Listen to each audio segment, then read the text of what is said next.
जय श्री कृष्ण। आज 21 सितंबर सर्वपितृ अमावस्या का दिवस है और अमावस्या भगवान शंकर को अत्यंत प्रिय है।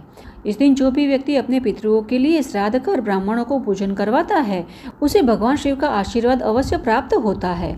इतना ही नहीं, अमावस्या के दिन अपने पितृओं के लिए जो भी व्यक्ति श्राद्ध करता है उसे तो मोक्ष की प्राप्ति होती ही है, किंतु उसके साथ मातृकुल एवं पितृकुल के पितृओं को भी मुक्ति प्राप्त हो जाती है। और इस बार की अमावस्या तो अत्यंत खास है क्योंकि यह सर्वपितृ अमावस्या है और इसी दिन पितृपक्ष का समापन भी होता है। सर्वपितृ अमावस्या तिथि श्राद्ध परिवार के उन मृतक सदस्यों के लिए किया जाता है जिनकी मृत्यु अमावस्या तिथि, पूर्णिमा तिथि तथा चतुर्थी तिथि को हुई हो।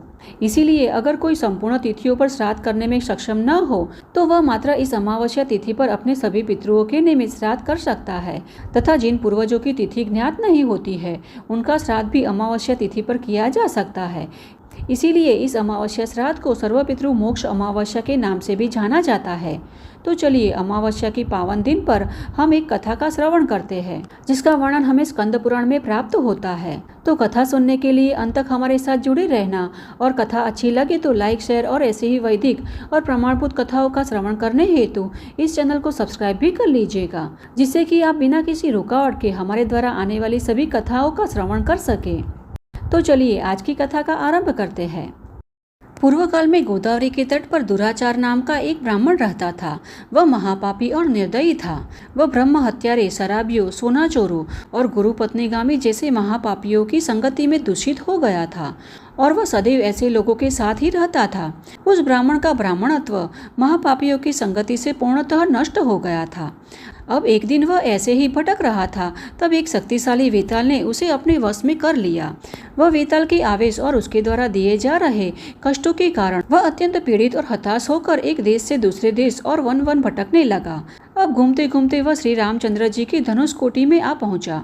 वहां वेताल ने उसे धनुष कोटि में स्नान करने के लिए प्रेरित किया और जैसे ही वह स्नान करके पानी से बाहर निकला, वेताल ने उसे छोड़ दिया। तब वह ब्राह्मण स्वस्थ हो गया और विचार करने लगा कि यह समुद्र तट कौन सा क्षेत्र है। गोदावरी के तट पर रहने वाला मैं यहाँ कैसे आ गया। अब यह चिंता में डूबा हुआ वह धनुषकोटि निवासी योगी प्रवर महात्मा दत्तात्रेय के पास गया और उन्हें प्रणाम करते हुए कहने लगा कि हे भगवान, मुझे नहीं पता है कि यह कौन सा प्रदेश है।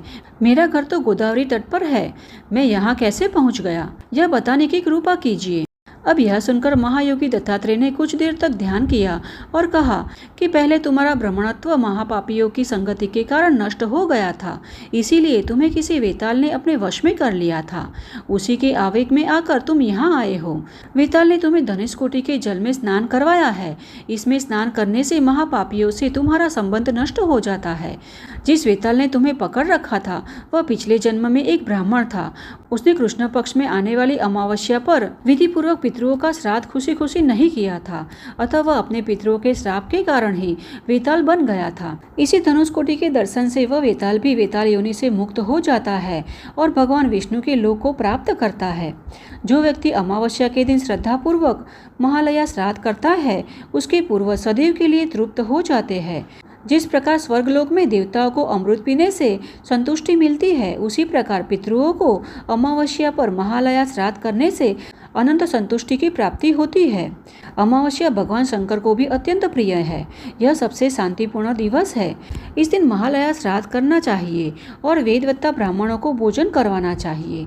जो मनुष्य अमावस्या को श्राद्ध करता है वह प्रत्येगात्मा और ब्रह्म की एकता को जानकर सायुज्य मोक्ष प्राप्त करता है।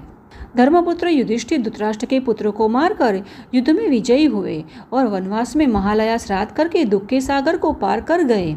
ऋषि वशिष्ठ, अत्रि, भृंगु, कुत्स्य, गौतम, अंगिरा, कश्यप, भारद्वाज, विश्वामित्र, अगस्त्य, पराशर, मृकुंड और अन्य ऋषियों ने विधिवत उत्कृष्ट महालया श्राद्ध किया और 8 सिद्धियों, व्रतों तथा तपस्याओं का निवास बन गए। महालया श्राद्ध करके उन्हें परम पद की प्राप्ति हुई। इसीलिए अपना कल्याण और अभ्युदय चाहने वाले मनुष्य को महालया श्राद्ध अवश्य करना चाहिए। तुम्हारे भीतर जिस भूत ने प्रवेश किया था वह पिछले जन्म में एक ब्राह्मण था। उसका नाम वेदनिधि था। वे महात्मा भारद्वाज के पुत्र थे और कुस्थली गांव में निवास करते थे। उसने महालया श्राद्ध विधि पूर्वक नहीं किया, अतः पूर्वजों के श्राप के कारण वह वेताल बने थे। आप भी पितरों की तृप्ति के लिए स्वादिष्ट भोजन बनाकर श्रद्धापूर्वक ब्राह्मणों को भोजन करवाए।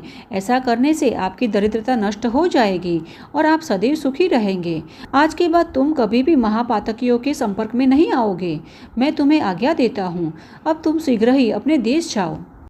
अब इस प्रकार योगी दत्तात्रेय मुनि की आज्ञा पाकर दुराचार कृतार्थ होकर उन्हें प्रणाम करके अपने देश चला गया और दत्तात्रेय जी के बताए मार्ग पर चलकर अपने वर्णाश्रम के अनुसार कर्तव्य पालन करते हुए सुखपूर्वक रहने लगा। उसने महापातकियों का साथ भी छोड़ दिया और अमावस्या पर अपने पितरों के लिए तर्पण किया, जिससे उसके पितृ भी प्रसन्न हुए और उनके आशीर्वाद से पाप मुक्त होकर उसे परम मोक्ष की प्राप्ति हुई। तो यह है आज की हमारी अश्विन माह की सर्वपितृ अमावस्या की कथा और हमें आशा है कि यह कथा आपको अच्छी लगी होगी।